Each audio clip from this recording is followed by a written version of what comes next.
On dirait que ça a mal vieilli, hein, le fantôme de l'opéra. C'est comme la musique des années 80 avec du synthétiseur. Oui, ça, c'est les... Il y a des bonnes chansons, mais tu fais « Oh my God, ça s'écoute plus ». Mais c'est les versions originales. Nous, ce qu'on vous propose présentement, c'est de vous attribuer une paire de billets pour aller voir le spectacle Le Fantôme de l'Opéra. Donc, avec une version un peu plus revampée. Il y aura peut-être moins de synthétiseurs, c'est ça que tu nous dis? C'est ce que je te dis. OK, ouf. Et vous nous appelez sur le texto 98985. Vous laissez votre nom, vos coordonnées, c'est très important. Et nous allons attribuer une paire de billets au hasard. Et en même temps, ce n'est pas le hasard si j'ai choisi de mettre Le Fantôme de l'Opéra parce que nous allons parler à l'enquêteur du paranormal, de notre collaborateur au 98.5, Christian Page. Bonjour. Bonjour Catherine, bonjour Patrick. Salut Christian. Christian, tu sors aujourd'hui un livre qui s'appelle Les tueurs de l'occulte. C'est un livre qui raconte 13 histoires vraies, des crimes insolites. Raconte-nous comment tu les trouves, ces histoires-là. C'est assez amusant parce que quand les gens... En fait, quand on parle de moi, généralement, dans les médias, on se dit, oui, c'est le type qui s'intéresse aux fantômes, qui s'intéresse aux extraterrestres, la vie après la mort. Et c'est vrai que ces sujets m'interrogent. Comme à peu près tout le monde, je me demande si nous avons été visités par des extraterrestres ou si les fantômes existent. Quoique j'ai déjà là-dessus pas mal de réponses. Mais cela étant dit, ce qui m'intéresse d'abord et avant tout dans les phénomènes paranormaux, c'est plutôt cette approche sociologique ou anthropologique. C'est bien des bien grands mots, mais pour dire pourquoi est-ce qu'on croit à ces phénomènes-là? Pourquoi est-ce que c'est si important d'adhérer à des croyances ésotériques, mystiques? Et comment expliquer que malgré tout le rationalisme qu'on retrouve dans nos sociétés avec l'avènement des sciences, comment est-ce possible que ces phénomènes-là aient encore le haut du pavé? Et bien sûr, l'expression ultime de ces croyances, c'est évidemment commettre un crime sur la foi d'une croyance ésotérique, mystique ou occulte. Et au cours de mes activités professionnelles comme journaliste, il m'est arrivé à plusieurs reprises d'avoir enquêté sur ces phénomènes mystérieux associés à des assassinats, et les histoires que je présente dans ce livre, Les tueurs de l'occulte, c'est 13 histoires que j'ai personnellement enquêtées.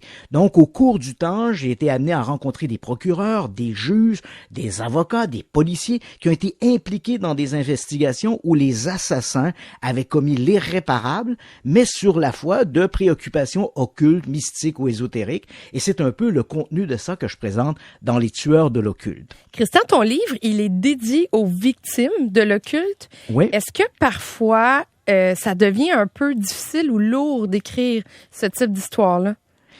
Effectivement, parce que quand on regarde, tout le monde a entendu parler des histoires, les gens qui croient au diable, les gens qui croient aux vampires et tout ça. Et généralement, ces croyances-là sont finalement assez bénignes. Hein? Les gens, je crois aux vampires, je crois à l'au-delà, aux fantômes. Mais effectivement, quand on regarde dans des mécanismes où on va se développer un peu comme des phénomènes sectaires, au Québec, par exemple, on a encore le souvenir, le spectre de l'OTS.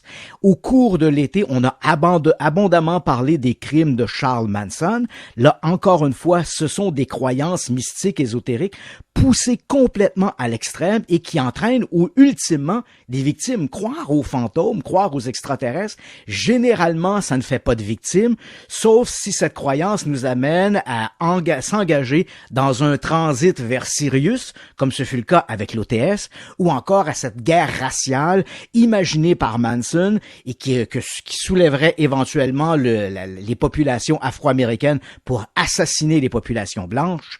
Et lui, Manson, sortirait vainqueur de tout ça parce que il était raciste. Et il disait que les populations noires n'arriveraient pas à s'auto-gouverner, donc ils auraient besoin d'un leader blanc pour les mener jusqu'au bout de leur travail, et ce serait lui.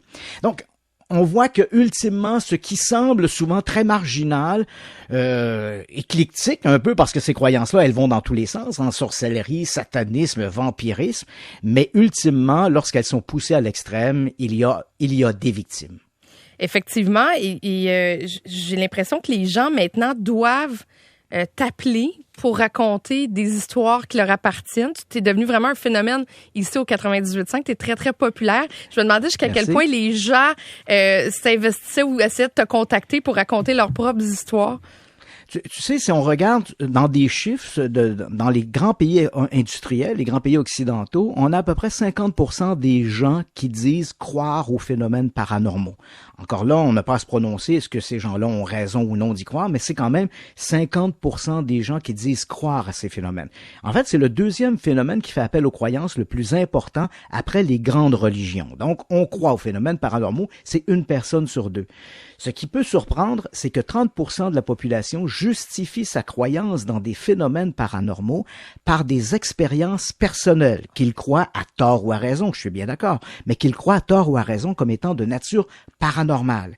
Et comme c'est bien difficile de déterminer la réalité de ça, la seule chose que l'on peut faire, c'est d'avoir une oreille bienveillante à ces discours-là. Donc moi, j'accueille ces témoignages. Les gens me parlent, ils croient avoir vu des ovnis, ils croient aux extraterrestres, ils croient aux fantômes. Dans certains cas, on a des croyances qui sont ultimes. Je crois être possédé par le diable. Donc moi, j'accueille ces témoignages-là avec une bienveillance. Et ensuite, si besoin est, j'essaie de les diriger vers les sources nécessaires qui pourraient répondre à leurs questionnements. Dans bien des cas, ces gens-là, une simple bonne discussion réussit à les ramener dans une vision beaucoup plus cartésienne, plus critique. Dans d'autres cas, bien sûr, il ne faut pas se le cacher, ces phénomènes-là, c'est également la porte ouverte à tous ceux qui souffrent de pathologies, schizophrénie, bon, il y a toutes sortes de pathologies psychiatriques qui peuvent être associées à ça. Entendre des voix, ce n'est pas forcément le diable qui nous parle.